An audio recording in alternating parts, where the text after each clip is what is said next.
Okay, so it is a few minutes after 1, so I think we should probably begin. All right, so hello. Welcome to the Haag-Streit Lenstar webinar for technicians. My name is Carrie Menard, and I am a clinical application specialist for the Lenstar. Joining me today is my colleague Kirsten Stumpo. She is also a clinical application specialist, and she will be assisting me with the presentation.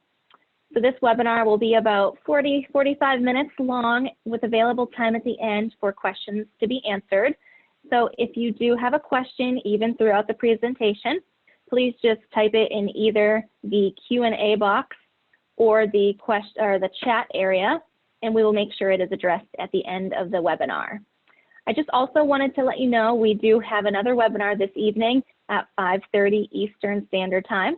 And that webinar is going to be hosted by Kirsten, and it will dive further into deciphering bad measurements, difficult cases, lens calculations, adding lenses, and modifying templates. So if you would like to attend and you have not already yet registered, please visit the Haag-Streit USA Haag-Streit Academy website and visit the live webinars section. All right, so let's jump right in.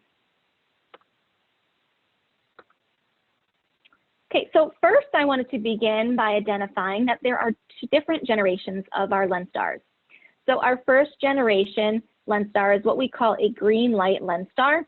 So it adds this overall hue to the image, like this green tone.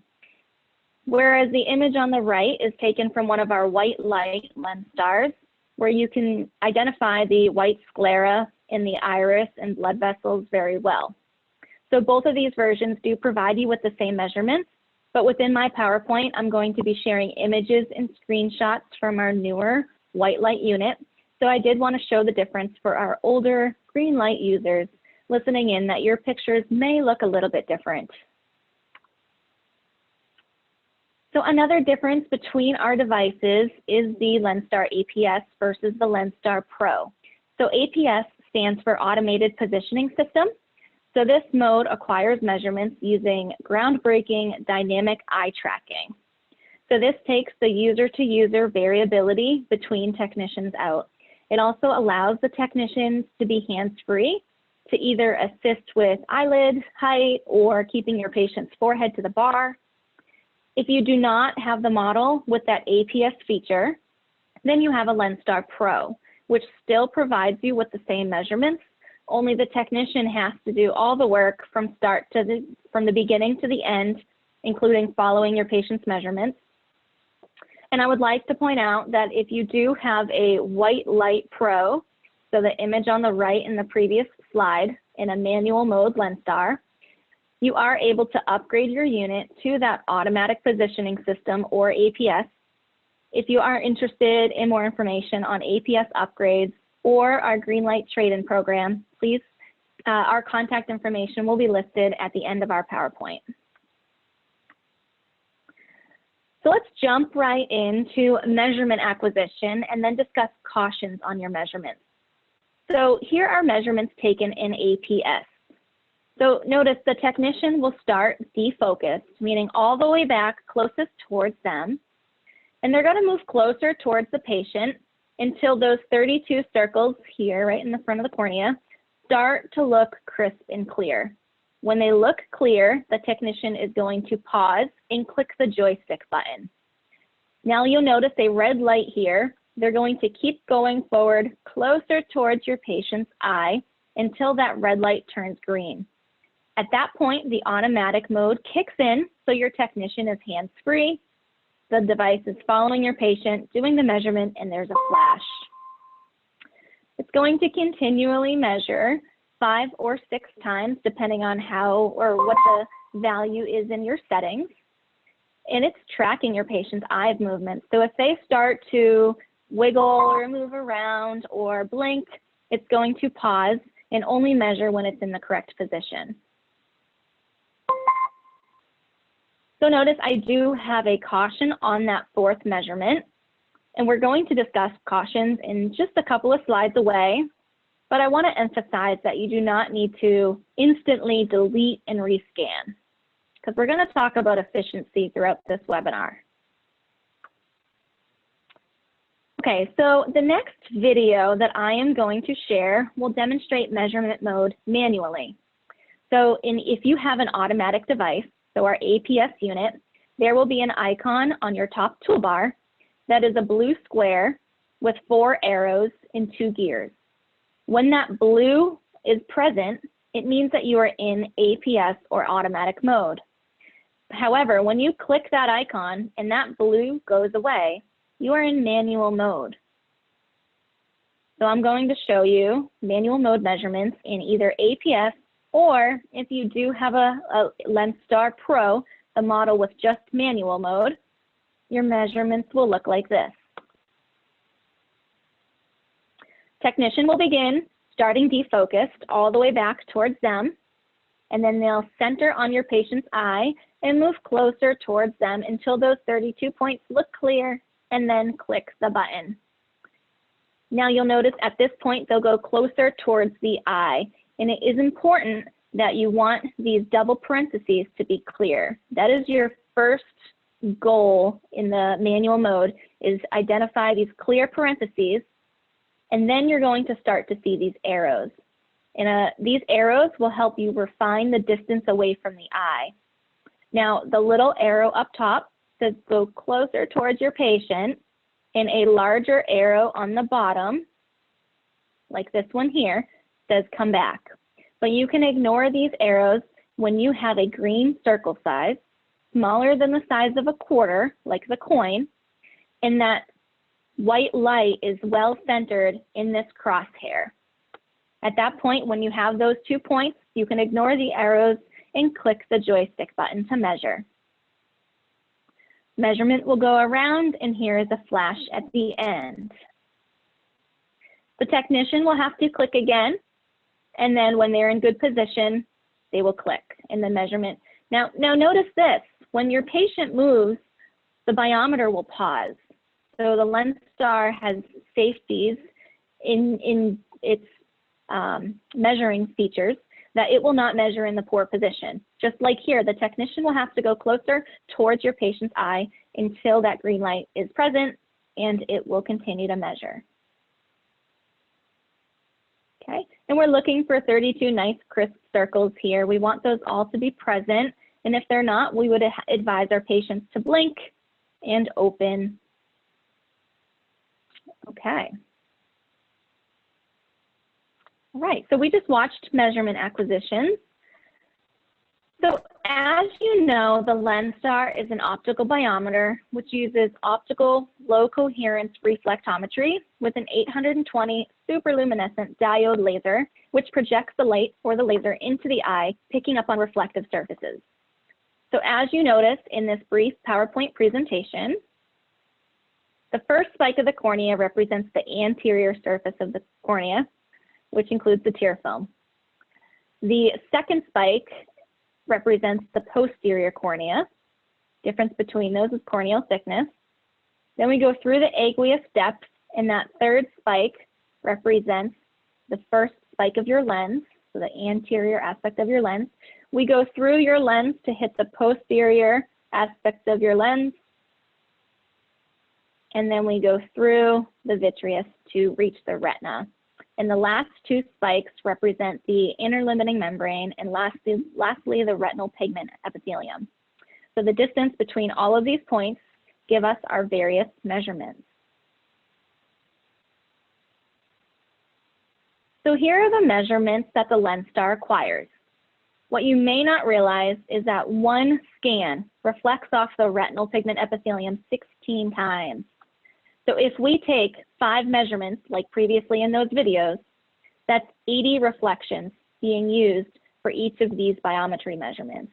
Because we take 5 measurements, we measure 16 internal scans.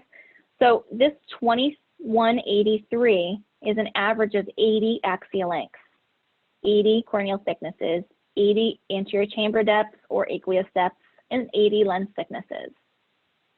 So we're getting a lot of measurements. And if we jump down to the keratometry, when we measure 5 times, each set is containing 4 measurements.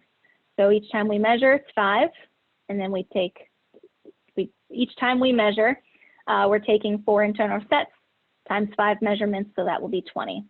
We're also measuring the white to white and the pupil diameter as well. Okay, so do you remember on that first video we saw, there was a caution on our 4th scan here.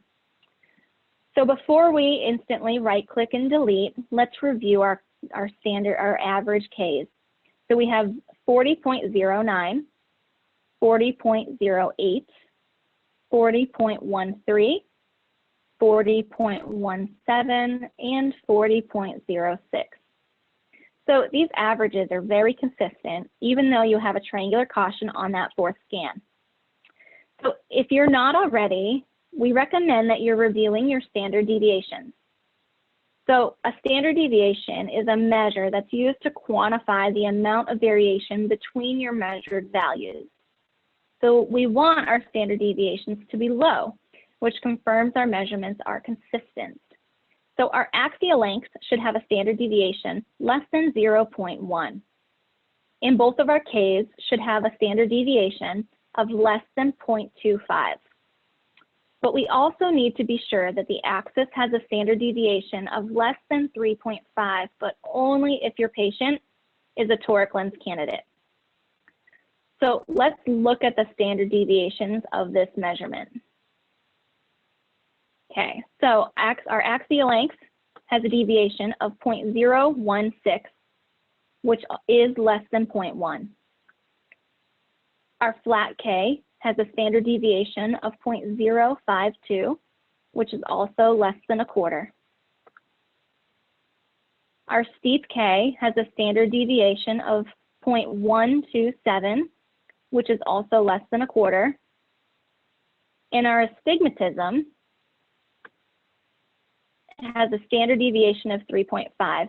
Now we want to look at the amount of astigmatism to determine if your patient is a candidate for a toric lens.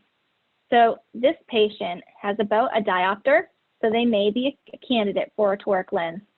So because this number is right at 3.5, I may want to tighten up that standard deviation on our next screen.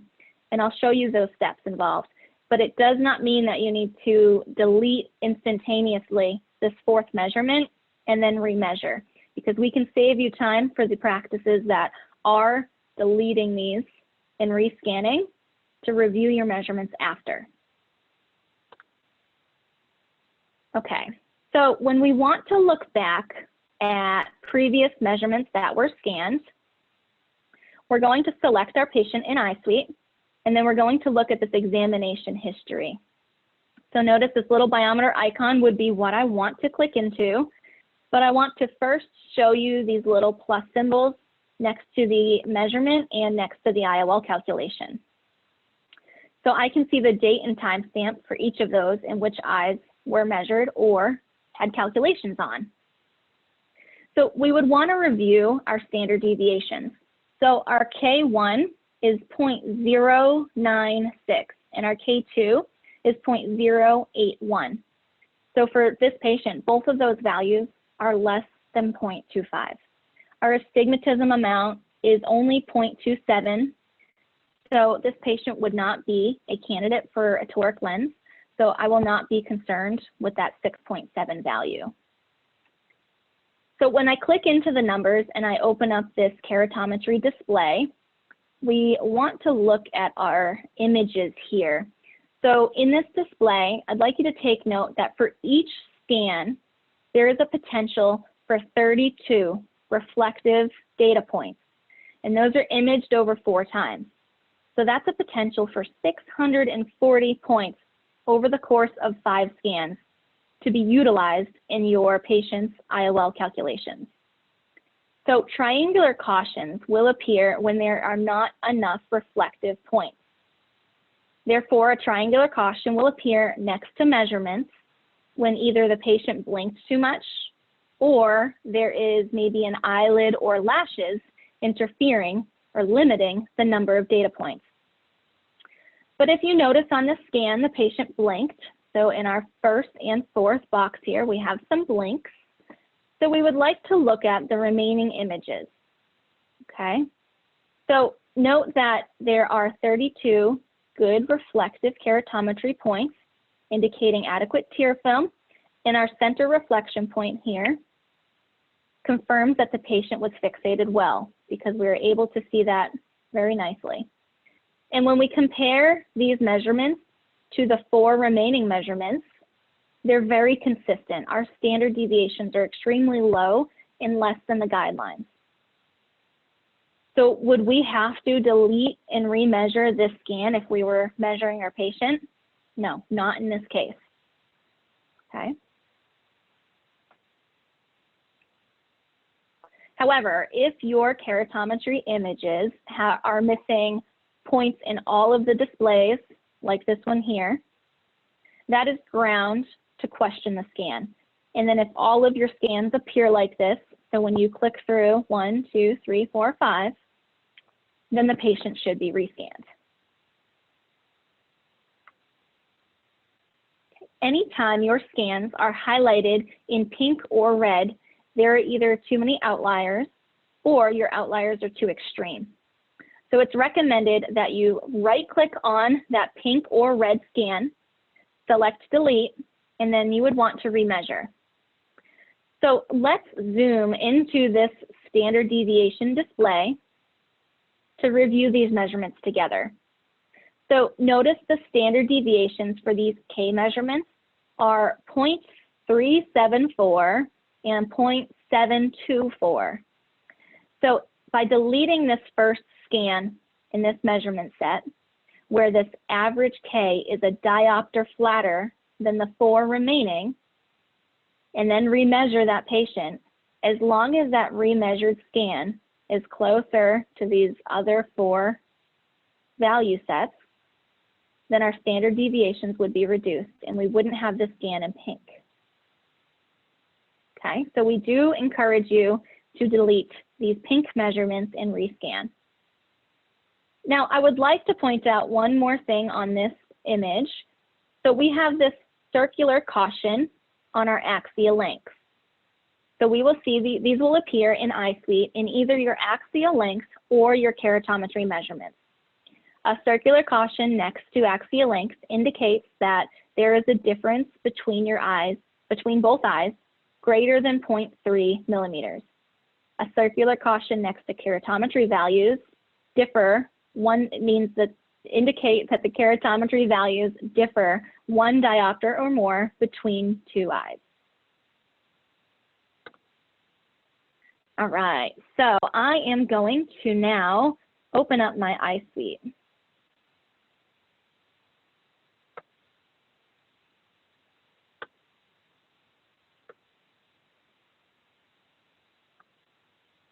Okay. So when reviewing our patients, we are going to review our standard deviations. Okay. So let's look at an example of when our standard deviations are higher than the recommended guidelines. So when we review your patient's measurements, it is recommended that we start with our standard deviations first and not our cautions. Okay, so this is important because if you attempt to reduce the standard deviations and cannot get these values below 0.25 or the astigmatism below 3.5 with at least 3 scans remaining, then after the measurements, you would have a tab here that says measuring, and you can click back to that measuring tab and delete scans and remeasure. And I do have a video to show that concept after we review standard deviations and cautions together. So remember, you want your standard deviations to be low, which confirms that the measurements are going to be consistent. So for our axial length, we want this value to be less than 0.1. So I would ask myself, is 0.13 and 0.013 and 0.014 less than 0.1? And the answer is yes.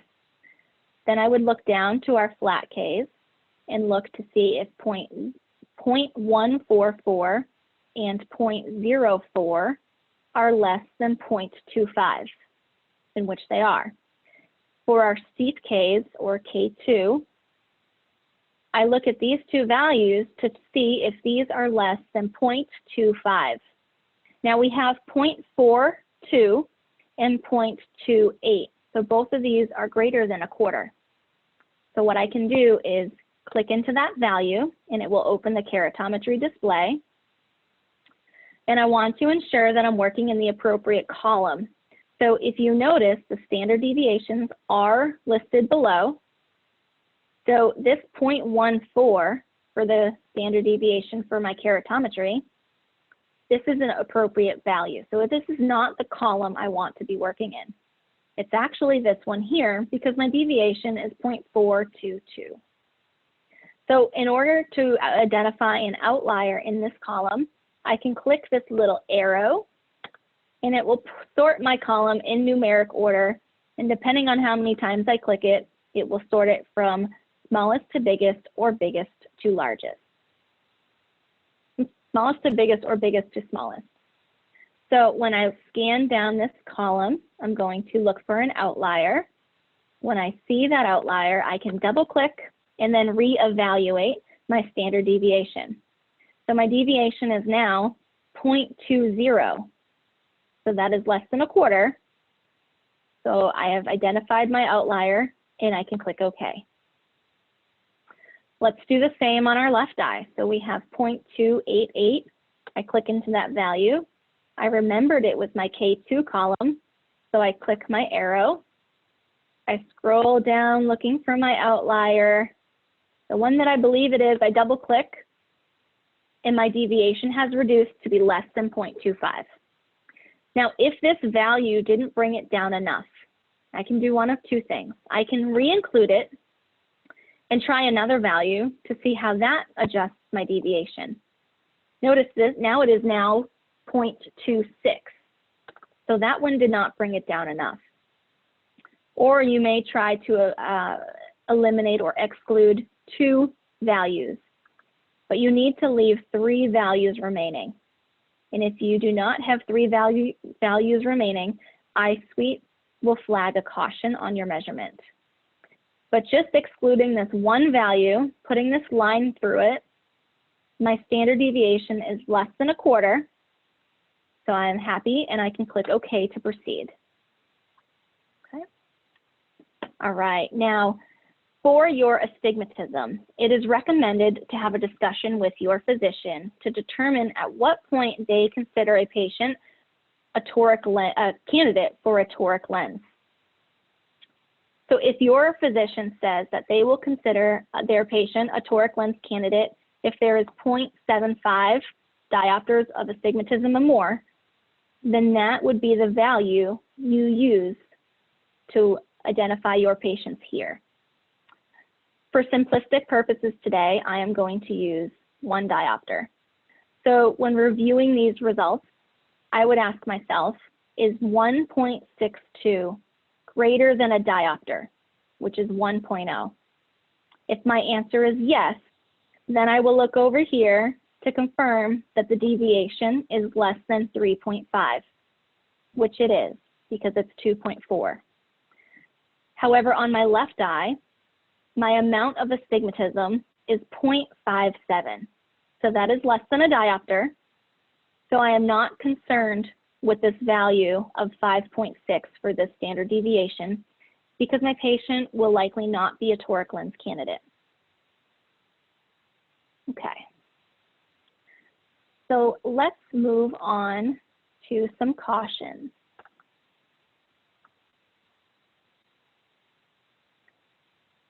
All right. Now, when reviewing our measurements, like I previously mentioned, it is important to start with your standard deviations first.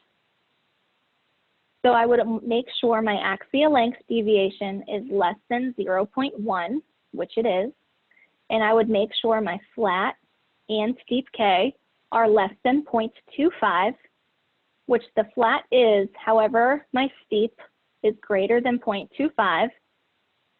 So I will click into that value, organize my column, and look for an outlier double click when I believe it is that one, confirm my standard deviation has reduced below that quarter, and click OK. For my astigmatism, the patient has a less than a diopter for the amount, so I do not need to be concerned with this 15.2. So when looking at our cautions, let's start with our central corneal thickness, our CCT. When I click into the value next to the caution, this will open our histogram display. So the corneal thickness caution, the CCT, I can resolve this caution one of two ways. I can organize the column to put it in numeric order and identify an outlier and double click. And if my caution goes away, then I have the correct outlier. If I exclude the wrong value, my caution remains. So that's a little test method. The other way you can resolve your caution is hovering the crosshair of your cursor over the crosshair of the posterior corneal gate, and then click and then drop to reconfirm the placement that is the posterior corneal spike. So we can fix that one of two ways. Now notice we also have a lens thickness caution here. So it is best to use the zoom scan feature when evaluating your lens thickness or aqueous depth caution. So currently my cursor is a black crosshair, but if I hover over the fourth icon, it says zoom scan. I can click that icon and my cursor then changes to a double-headed arrow. Now, if I hover between, in the aqueous depth area, between my cornea and my lens, I can click with my mouse, drag over the lens past gate in question, and then let go. And now it will be zoomed into my lens. Now notice this little black circle here. It's supposed to best represent the very start and the very end of your lens to best represent the measurement of your lens thickness. However, it fell a little bit inside. So I can adjust this by hovering my crosshair over the crosshairs of the gate, clicking and dragging, and I can drag it up out of the way and then dissect this line with the last spike that I see with multiple colors, and then drop. When I have multiple colors here, that confirms that I had confident measurements all in that area, and I drop. Now I do not have an aqueous depth caution, but if I had, I can do the same by clicking and bringing it up and dropping it on the last spike of multiple colors. We do recommend that you use this fifth icon, which is Fit Scan to Window, to zoom out at the end and then just review your placement of these gates to verify. Now, I would like to point out here that the front gate of the cornea is fixed. You cannot move that one, and you will never ever want to adjust the retinal gates. Okay, so only these three. When I click OK, you'll notice that I have asterisks at the end of my values. So you'll notice an asterisk here when either your standard deviations were modified or if gates were manipulated. So that single asterisk is a flag to the doctor that the value was user defined. We also have a double asterisk here indicating that it's a system constant because in Europe, the FDA has allowed them to measure the retinal thickness. So in Europe, these devices will measure retinal thickness. But if you're listening in from the United States, our devices in the US will always show 200 microns. Okay. All right. So when we want to evaluate either white to white or pupillometry cautions, we can click into the values. Now notice this icon I have not showed you yet is this blue cyclic arrow, and it's going to revert all your measurements back to where the Lenstar had them. Okay, so when we're reviewing this scan, I do want to show you this as well. Now, the lens gates, sometimes you'll notice very tall peaks and sometimes they will be shorter. So when we have a caution on lens thickness, we can use this fourth zoom scan icon and zoom into that area. And this is where I'm going to hover. And I do see at least 3 colors there. So that's confirming multiple colors for me. And I'll drop it right at that point. And if you ever have a question about where you're placing these gates, or maybe it's the keratometry section, on each of our displays, there is a print icon. So you can print these displays and show them to your physicians and have them confirm or validate. The other option is you can contact Haag-Streit tech support for review stations, so your surgeons can review these values right from their exam lanes. Okay, so I would like to show you after, of course, I would have emphasized my standard deviations and adjusted those first, but let's jump down to our white to white and pupil cautions. So notice I do have a caution on my white to white, so I'm going to click into that value. So if this is ever zoomed in, you can use the icon, the fourth one in, that's fit image to window. So that will zoom out. So when we review our measurements, I have a 5 millimeter and then I have a bunch of 12s. So I can double click to exclude that value, or I could look at the photographic image of that white to white. So notice my caliper is resting very high and not best representing my horizontal limbus of my white to white. But I can manually adjust that by hovering my cursor over the caliper edge and then clicking and dragging and dropping it right on the horizontal limbus of each. My caution is now gone and I can click OK. And there's that little asterisk for your physician. Now notice I do not have pupillometry measurements. So sometimes this will occasionally happen if your pupillometry measurements are too small or irregular. But I can click into this display to review my pupillometry measurements. And I can enlarge this caliper or drag it out to encompass that pupil, and then come over here to the right and re-click to bring those measurements in. And I can do the same on the second measurement and re-click, as well as the third. And re-click. Now notice I only need 3 in order to not have a caution. So that's the minimum number in iSuite. I can drag this one down, re-click, drag this one down, re-click.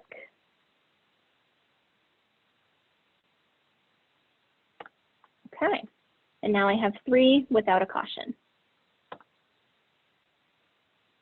All right, so in regards to pupils, we do also recommend having a conversation with your physician to determine if they are not reviewing this pupillometry data. And it may save you time by not having to review and adjust these measurements if they're not looking at them either. So pupillometry is like a sunroof in a car. It can be a nice feature, but it's not necessary to make your vehicle drive. So similarly in ophthalmology, pupillometry is used for your physicians to quantify or qualify your patient for a multifocal lens. But if your physicians are not interested in reviewing these numbers, then you do not have to take the extra time to adjust these gates or review if you do not have pupillometry measurements. Okay.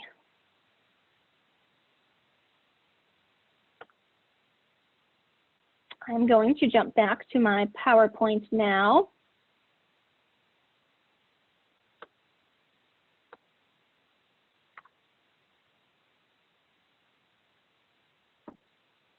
Actually,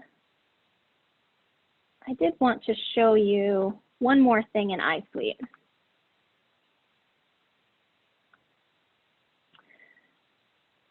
And I'm just gonna make sure you guys can see that. Okay. The last thing I did want to show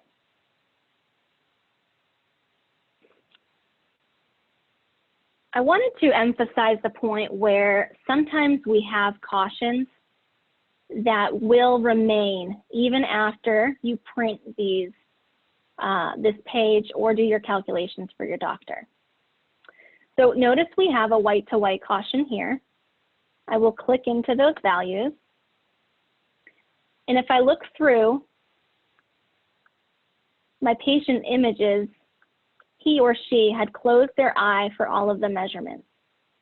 However, on this last scan, I do have a caliper ring representing, as best as I can see, this horizontal limbus. So remember, Aquired, or the software, does require 3 measurements for the overall average. However, if you're manually adjusting the white to white, according to this photographic image on just 1 measurement, technically isn't that an accurate measurement? So if you need to adjust the white to white with only 1 adjusted measurement and eliminate the rest, you will still have a caution remaining. Okay. And then same thing on pupillometry here. It can be treated the same way. If there are less than 3 measurements, it will give you a caution on that pupillometry measurement. Okay. But again, you're utilizing this photographic image to best represent the edge of this caliper. So this may be a situation as well where these cautions may continue to remain on your measurements. Now, another instance where you may see a caution remain on your measurements is our dense cataract mode. So if you've ever experienced difficulty measuring very dense cataracts, you may have noticed a caution on your axial length measurement. And we all know that light cannot pass through every material out there. So if you are attempting to measure a rock, you will likely need to use sound versus light. However, the Lenstar does have a dense cataract mode that will kick in automatically. So remember that the laser has to pass through a dense lens twice. So if there is a lot of disruption, the reflection coming back through that second time will be much weaker. And this indicates for the Lenstar to click into this dense cataract mode instead of displaying an axial length measurement for the first 3 scans. So the software is actually utilizing an algorithm to create a composite axial length value. So if additional scans are performed after the first 3, it will continue to build on that composite axial length. So when you receive an axial length with a caution and no standard deviation like we see here, that will tell you that that axial length is based on a composite from a dense cataract mode measurement. So we recommend clicking into that axial length to review the A-scan or histogram. And when you see at the times when you see an axial length that does not have a standard deviation or has a caution. So when the retinal spikes are spread out and variable like this one, it would be a good idea to do an ultrasound to confirm the axial length. And again, the laser has to pass through that lens twice. So the denser the lens, it causes more disruption of light, which therefore weakens the signal. Now, when you have retinal spikes that are in uniform, such as this, you can have more confidence in the composite axial length value. So also while measuring, this technician in this case was measuring slightly decentered or off axis, which was able to allow 3 additional scans to be achieved here. The Lenstar had crossed those out automatically due to the dense cataract mode, But the technician can double click and re-include these values to help validate that composite axial length, because it will provide us with a standard deviation. So that's what we had done here. Double clicked to re-include those, and it now shows us a standard deviation. So to summarize dense cataract mode, when you have a caution on your axial length measurement and no deviation, it's recommended to click into the axial length to open up the histogram to evaluate your retinal spikes. When you have a retinal spike that is in uniform and narrow, and the axial length compares well to your fellow eye, it is likely a confidence scan, and you can proceed forward to your IOL calculations. However, if you have any hesitation or lack of confidence, it never hurts to perform an ultrasound. But if you click into this histogram display and your retinal spikes are spread out and variable like this one, it would be a good idea to do that ultrasound scan to confirm the axial length.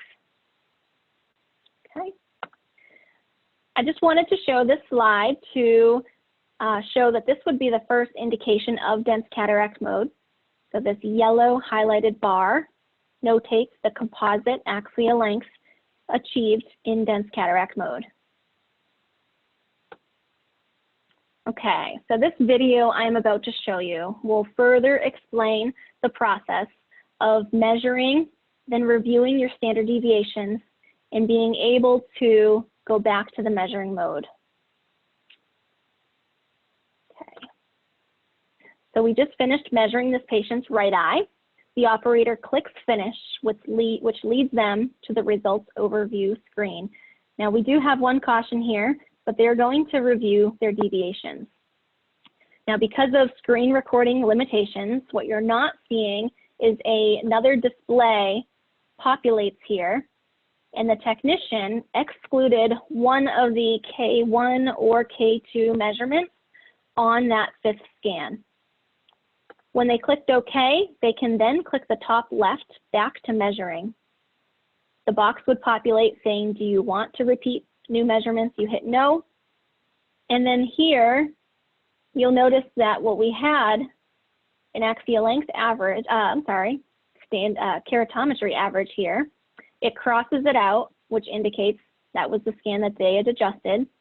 So this allows the user to delete and rescan that measurement in order to readjust the deviations should they have to.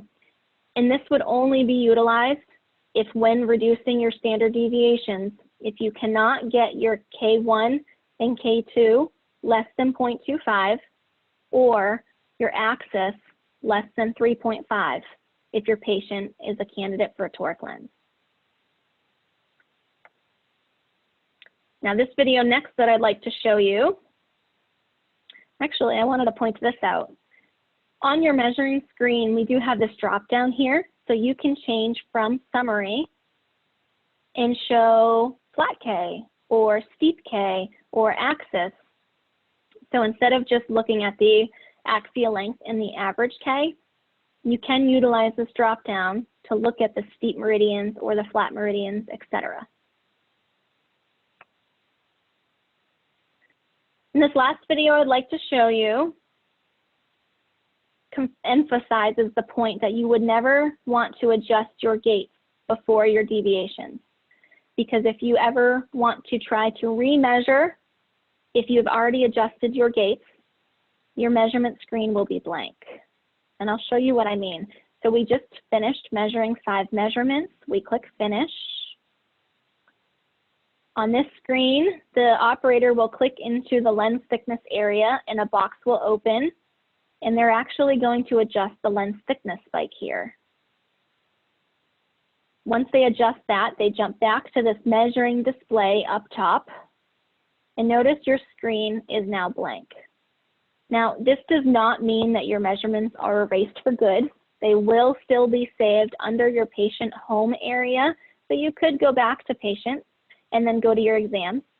But if you needed to repeat these measurements in order to reduce your deviations, you would need to do a full 5 set on each eye again.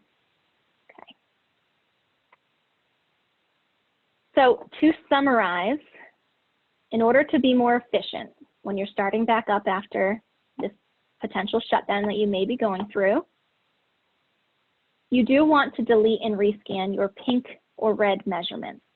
Remember, this indicates that there are either too many outliers or your outliers are too extreme. You do not want to automatically delete measurements with cautions on the keratometry.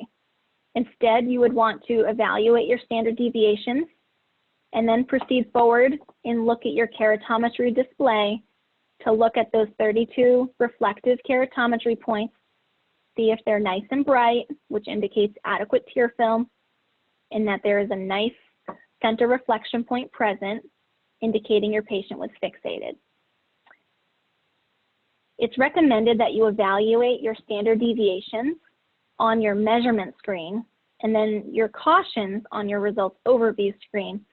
And this is because after your measurements are completed, the display below the summary display at the bottom shows just the keratometry and the axial length.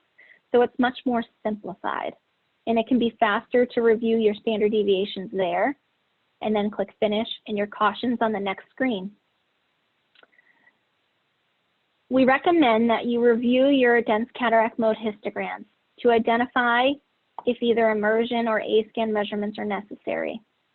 So remember, a caution on that axial length without a standard deviation indicates that the measurement was in dense cataract mode, and it can help reduce the number of immersions or A-scans that your office is completing by evaluating your histogram graph to determine if your retinal spikes are uniform and narrow or if they're widespread and variable. So if you're interested in this document, please send us an email with that request. Our emails will be listed on the next screen. This is a validation guide that we made, and on the first page, it has step-by-step directions for your standard deviations. And on the second page, it has step-by-step directions on how to adjust cautions and how to review those. Okay, it's a really great guide. So here's our contact information. If you would like a PDF emailed copy of that guide, please email Kirsten or I. If you have further interest on either an APS upgrade or our Greenlight trade-in program, please contact either Tanya Lay or our customer service number listed. And we're actually offering a discounted remote training promotion right now until the end of May. So where Kirsten or I or one of our colleagues would work directly with you and your colleagues remotely on your Lenstar. So if you'd like more information on that, please contact one of us. So at this point, I would like to take some time to answer those questions that you may have.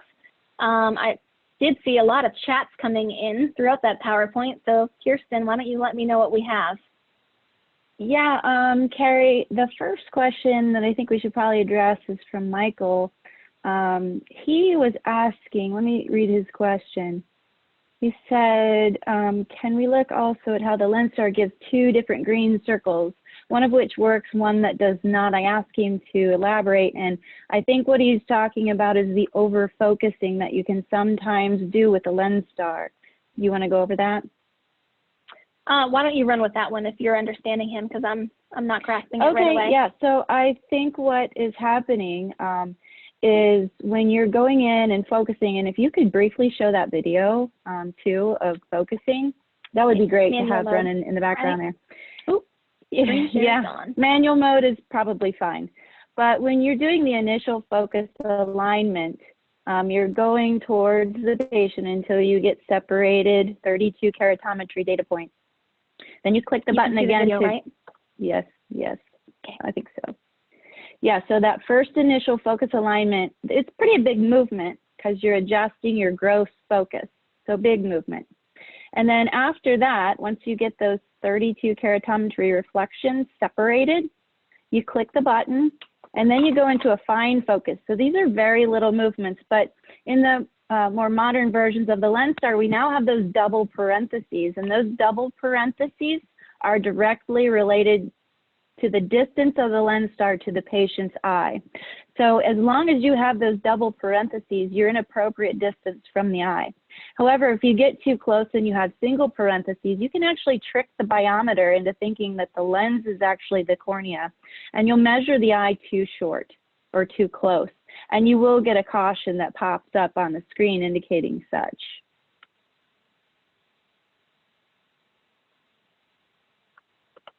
Also, you want to go over, Carrie, a little bit about the iris berry center and the pupil berry center? Sure. So, probably be best if I show my iSuite software. So the iris berry center or pupil berry center can best be utilized if a surgeon is evaluating a patient for a multifocal lens.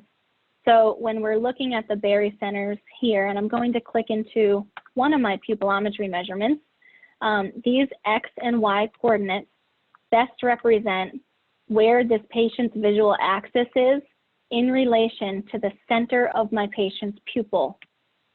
So it can be a quick tool for your surgeons to look at these coordinates to say, is my patient a multifocal lens candidate, or is their visual axis a bit too deviated from central, and they may have more complaints after a multifocal lens if we utilize one. And the white to white, very similar. So it is going to be the center of your horizontal limbus here compared to your pupil. Okay. And just to touch on that, again, so the white to white, iris berry center, the X and Y are giving us an idea of the distance between the center of the cornea essentially and the visual axis. So you can relate that to angle alpha. You were going to go into pupillometry, weren't you? That's okay. I don't want to jump too depth into this. I think the angle alpha and kappa would be more appropriate for the 5:30 webinar. Yes, and I do go over that. However, we had a couple questions about it. So, and they are in India, so it's going to be difficult for them to join that 5:30. So I thought I'd throw that in there. So the pupil berry center is similar, but gives us an idea of angle kappa. I hope that helps. I've got some more questions here. Can the gates be changed later? And can you turn the dense cataract mode on and off? So answering the first question, the gates can be changed later. So if we look back at this measurement, this scan is from 2016, and I can click into this measurement and adjust these gates later. So they can always be done at a later date or time. And the technician or the physician always has the capability to click in here to see what was adjusted by this little hand. And they can always reset back to where the Lenstar had the measurements to by clicking this blue cyclic arrow and clicking OK, and it will revert those changes. And the second question, Kirsten, what was that? Oh, dense cataract mode, on and off. Mode be turned on and off. So it cannot. You cannot turn it on and off. It will automatically kick in based on the strength of those signal scans. But if you ever are questioning the dense cataract mode measurement, you could theoretically delete the composite value and try to rescan. For our automatic or our APS Lenstars, we do encourage you to turn the APS feature off if you do have a dense cataract patient in dense cataract mode clicking in, and you can measure in manual mode and try to aim off axis slightly while still having a green circle to try to acquire additional axial length measurements.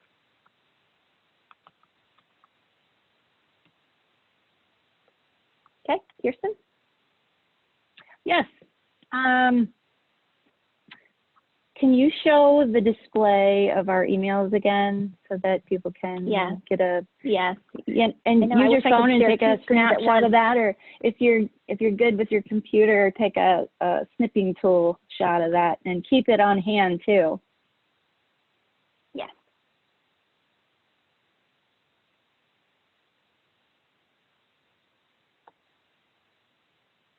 And if you have questions that maybe are more pertinent to your office, please feel free to contact us. Or if you have questions that we are not able to address in our time limit, please let us know as well. You can email us. We do have another question, Carrie. What is the penetration in percentage in the U.S. population? The percentage for dense cataract mode, I would imagine that question is. So we like to, our understanding from a clinical application specialist is that we are in the mid-90s, low to mid-90s for our measurement penetration for our dense cataract mode scans. And if you'd like to touch on that, Kirsten, you can. Oh, you did good.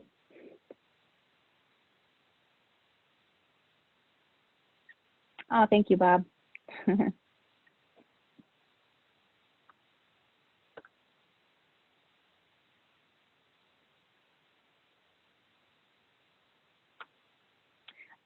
I do believe there will be a copy that we can share. We had a question if this webinar can be emailed, and I think so. So if you want a copy of this webinar, please email us.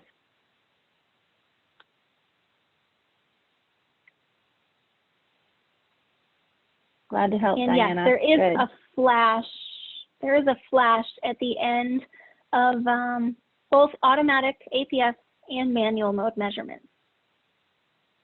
And actually what we're hearing is our software update in the fall, the flash intensity should be easier for your patients with a software update.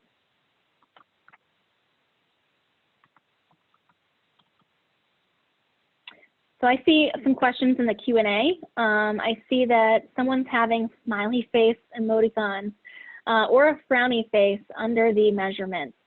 So that is a setting that we normally turn off. It is an image quality check. And if you email us, we can help you turn off that in your settings. Essentially, it is indicating if you have all 32 reflection points showing. And if even one of those are not present, or if your patient blinks, you're going to get a lot of those frowny face emoticons. And it's actually provides a lot of confusion to our technicians. So we normally turn those off because they have no relation as to the actual quality of the measurements or the data. So actually, we had another question. Piggyback lens calculation is possible? Not within the Lenstar. So we recommend that you go online to do additional calculations on an online resource.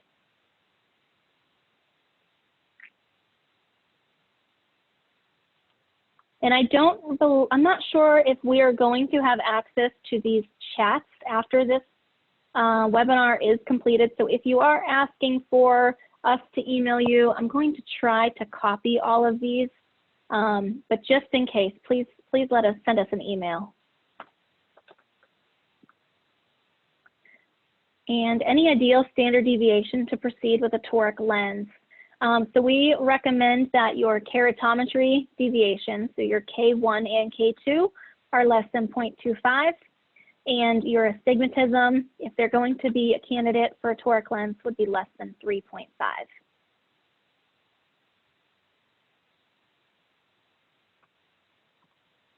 Kirsten, do you want to jump on explaining silicone oil filled measurements? I know you touch upon that later this evening as well. Carrie, I'm having a little trouble hearing you. You're kind of breaking up all of a sudden. Oh, really? Oh. Yeah. Okay. Can you touch on silicone oil measurements so that I don't pick up? Can you chat that in the chat box so I know what you're saying?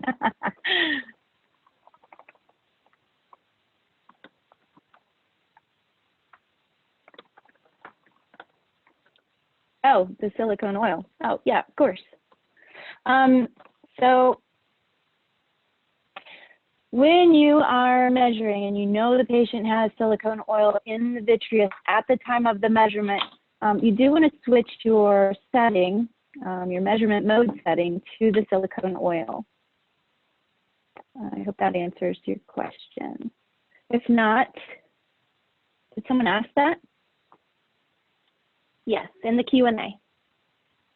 Oh, I missed that. I've been trying to stay on top of these. And can we measure, can you hear me again, or am I still garbled? You're kind of garbled. Oh, How do you change to silicone oil setting? Oh, okay, so you can actually do that before or after the measurement. So in the measuring screen, and Carrie, do you have an example you could pull up? In the measuring screen. Okay, so that's in the biometry screen. And you have that little icon there in the A-scan display. And when you click on that, it gives you the option to change your lens material or vitreous body. So this is after the measurement. So this is really cool about the Lenstar because you can change these settings after the patient's gone. So if you forgot, or maybe you didn't even know, you can go back in, open the biometry information, and change that setting here. Once you click OK, it's going to ask you if you want to lose all settings, and you certainly say OK because you're going to utilize now a different index of refraction based on oil present at the time of the measurement. You also have the option to change that in the measuring screen. So there that icon is again. So if you know beforehand, certainly select it here, but you can do it after the fact as well. Carrie, go ahead and move to a calculation. I have a question here. Can you manually input immersion calculations? And this is where you can do that. When you click on the IOL icon on the left-hand side to start a new calculation, you can enter your immersion axial length here.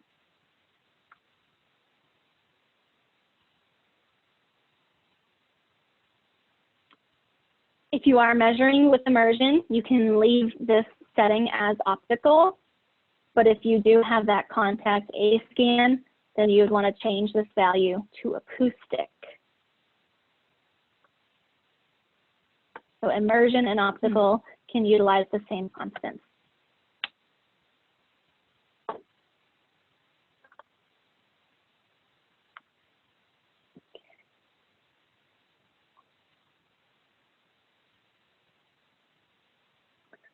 I have an anonymous attendee, I hope I sound okay, asking what we feel is good parameters to set regarding toric lenses, for example, 0.75 or 1.0.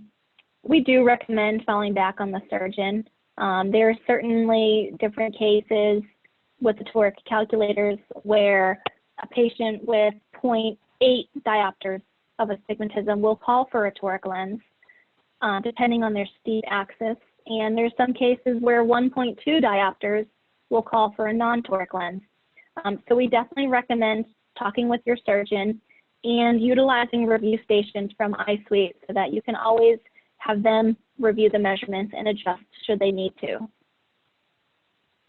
And I'm not sure if you guys know, we do have a toric calculator within iSuite. So if you're interested in the toric calculations at all, please email us and we can provide you with more information on our calculator.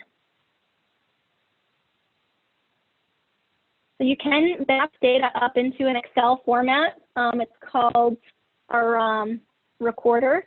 So yes, email us and we can help you with that guide. Can we actually measure retinal thickness? Not in the United States. It's not a FDA allowed for the United States.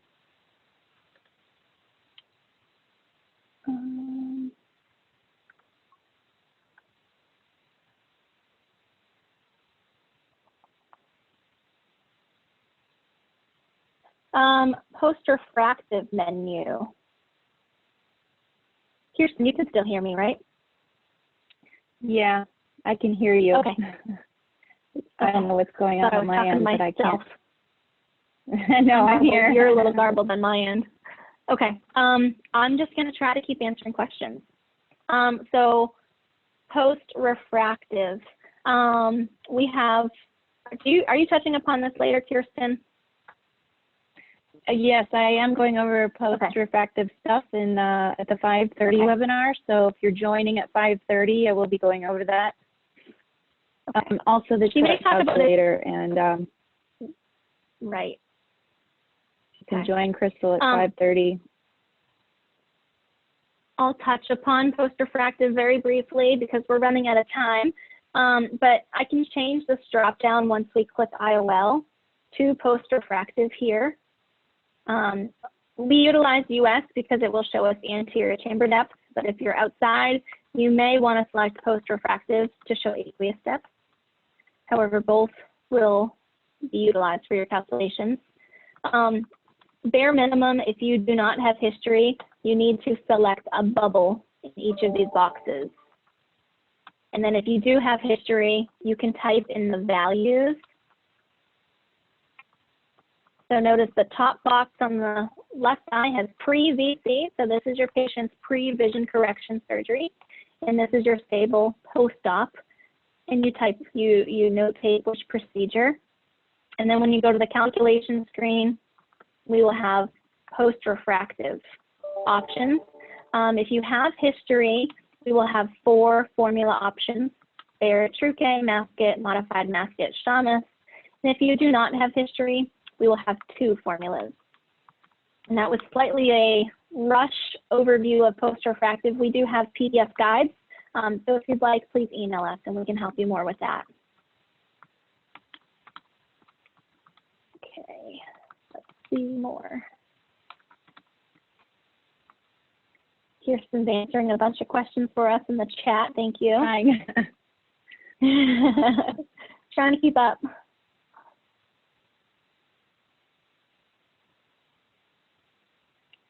Checklist. Tanya, if you are listening in, can you let us know if we're going to bump into any other webinars by going over our time right now? I think there's one. Here, Carrie, can you hear me? What was that, Tanya?